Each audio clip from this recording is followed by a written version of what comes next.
wabarakatuh. Perkenalkan, nama saya Deni Putri Pratiwi, NIM 19144200048 dari program studi bimbingan dan konseling semester 5 dari kelas BK 5A2. Di sini saya ingin menyampaikan hasil survei saya di SMP Negeri 3 Pakem Sleman di mata kuliah Praktikum Pengembangan Individu Teknik Tes yang diampu oleh Ibu Suharni.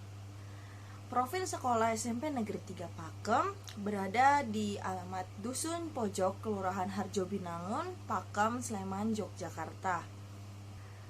Di sini saya melakukan observasi, mendapatkan beberapa masalah yang ada di SMP Negeri 3 Pakem selama setahun terakhir. Yang pertama, ada beberapa siswa yang tidak mengikuti kelas online dikarenakan masa pandemi. Tentunya banyak sekolah yang melakukan belajar mengajar melalui online atau daring. Nah, yang kedua juga ada kurang aktifnya siswa dalam organisasi atau ekstrakurikuler di sekolah. Nah, dari beberapa organisasi sebagian juga sudah ada yang diizinkan untuk melakukan offline seperti OSIS, PMR, atau organisasi yang hanya mengurus sesuatu hal di sekolah tersebut. Nah, yang ketiga juga ada siswa yang belum mengetahui bakat dan minat apa yang dimilikinya. Di sini saya langsung mendapatkan solusi untuk menangani masalah siswa tersebut. Yang pertama ada menghubungi siswa tersebut melalui WhatsApp atau aplikasi yang bisa menghubungi siswa tersebut. Dikarenakan sistem belajar masih daring, jadi mungkin guru BK bisa menghubunginya atau memberikan saran atau amanat yang baik melalui online atau daring saja. Nah, yang kedua adalah selalu memantau perkembangan siswa di mana bekerja sama dengan wali murid atau wali kelas dan orang tua siswa tersebut. Yang pastinya orang tua siswa tersebut akan memberikan suatu rapor atau semacam catatan selama seminggu apakah siswa tersebut ini udah mendapatkan nilai plus dari amanat yang diberikan oleh guru BK yang ada di SMP Negeri 3 Pakem. Nah, yang ketiga juga ada guru BK melakukan home visit jika siswa tersebut susah dihubungi, orang tua dari siswa tersebut juga susah dihubungi dan tidak melakukan apa yang diamanati oleh guru BK. Contohnya seperti memberikan rapor setiap minggu, memberikan catatan setiap minggu atau bulan kepada guru BK. Dan yang pastinya rapor tersebut berisikan tentang apakah siswa tersebut sudah menentukan atau sudah menemukan minat dan bakat yang ia miliki selama masa sekolah di SMP Negeri 3 Pakem. Yang selanjutnya ada teknis pelaksanaan survei. Nah, di teknis ini yang pertama ada materi. Ya, di dalam materi saya melakukan pertanyaan atau bertanya kepada guru BK mengenai permasalahan apa saja yang dilakukan oleh siswa SMP Negeri 3 Pakem dalam setahun terakhir. Dan yang kedua ada solusi guru BK dalam menyelesaikan masalah siswa-siswi tersebut. Nah, yang kedua juga ada metode pelaksanaan. Dilaksanakan dengan melakukan wawancara kepada guru BK yang bersangkutan dan mencatat hasil informasi yang saya tanyakan sebelumnya. Dan yang ketiga ada kebutuhan dalam pelaksanaan, yaitu saya hanya membutuhkan alat tulis dan alat komunikasi seperti handphone. Nah, yang keempat ada keterlibatan pihak lain. Pelaksanaan saat survei dibantu oleh guru BK dan dilakukan secara individual. Yang kelima ada evaluasi. Keterbatasan dalam melaksanakan kegiatan dikarenakan masih dalam masa pandemi. Dan sekolah masih melakukan sistem pembelajaran melalui online atau daring. Dan yang keenam juga ada tindak lanjut. Di tindak lanjut ini, praktikum selanjutnya sebisa mungkin bertemu langsung atau tatap muka dengan siswa-siswi SMP Negeri 3 Pakem agar teknik tes yang dilakukan berjalan dengan semestinya dan bisa dilakukan penilaian tes secara kuantitatif dan kualitatif. Yang selanjutnya ada rancangan pelaksanaan atau RPL yang saya buat di sini, melakukan bimbingan klasikal. Nah, yang pertama ada komponen layanan. Komponen di sini isinya adalah memahami bakat dan minat siswa-siswi SMP Negeri 3 Pakem. Dan yang kedua ada bimbingan. Saya melakukan bimbingan pribadi. Jenis layanan informasi. Tujuan layanan membantu peserta didik dalam memahami bakat dan minatnya. Dan yang kedua ada membantu peserta didik dalam memantapkan pilihan studi lanjut sesuai bakat dan minatnya. Nah, yang selanjutnya ada fungsi layanan pemahaman. Selanjutnya juga ada sasaran layanan atau semester per semester. Nah, di sini saya melakukan sasaran kepada kelas atau ganjil di semester ganjil. Tempat penyelenggaraan saya melakukan di ruang aula SMP Negeri 3 Pakem. Waktu penyelenggaraan adalah 1 kali 40 menit. Penyelenggara pelayanan adalah guru BK dari SMP Negeri 3 Pakem dan saya hanya mendampingi dan mencari tahu informasi tentang apa saja permasalahan yang ada di sekolah tersebut. Nah, pihak-pihak yang dilibatkan berhubung saya melakukan observasi di SMP Negeri 3 Pakem itu sendiri, saya tidak ada pihak-pihak lain yang saya libatkan di sini. Nah, metode yang saya gunakan adalah diskusi dan penugasan secara virtual. Dan media dan alat yang saya gunakan adalah PowerPoint, laptop, aplikasi Google Meet. Nah, selanjutnya ada uraian kegiatan skenario.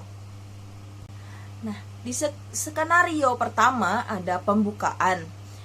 Di dalam uraian kegiatan pembukaan ini ada salam, doa sebelum mengikuti layanan, menanyakan kabar kepada siswa-siswi tersebut di Google Meet, dan kontrak layanan atau kesepakatan layanan. Hari ini kita akan melakukan kegiatan selama 1 jam pelayanan, kita sepakat akan melakukan dengan baik. Nah, seperti itu contoh saya menyampaikan di saat melakukan bimbingan melalui Gmeet.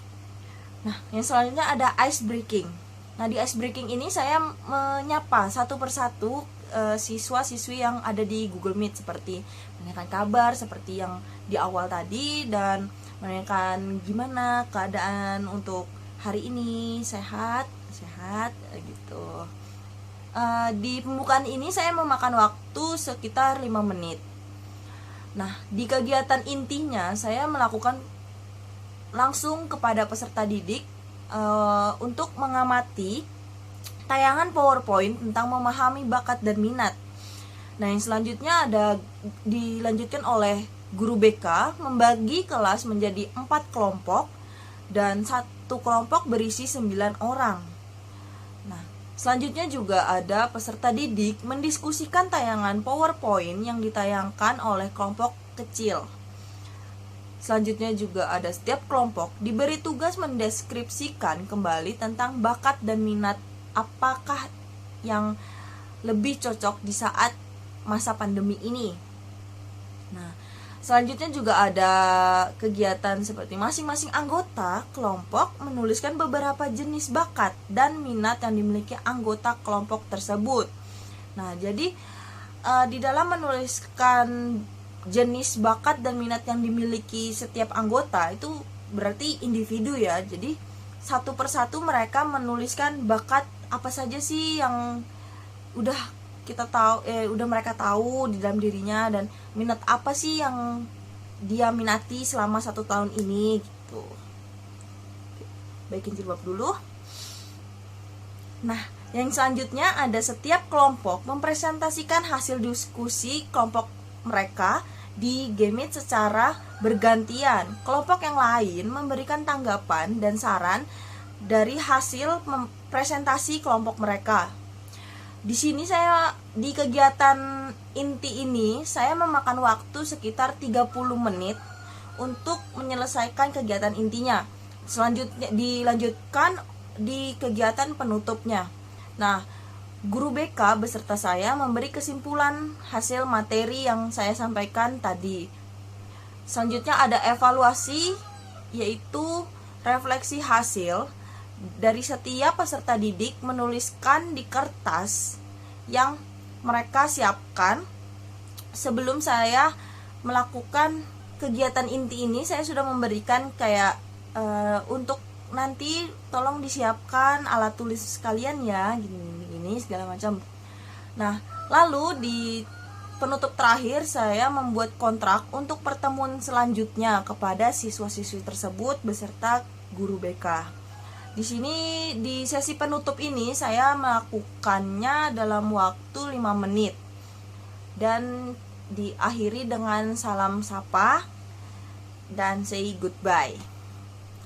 Nah, yang selanjutnya juga ada sumber materi. Nah, yang pertama dari materi ini saya dapat sumber dari media bimbingan dan konseling dan buku yang relevan dengan materi, bakat, dan minat.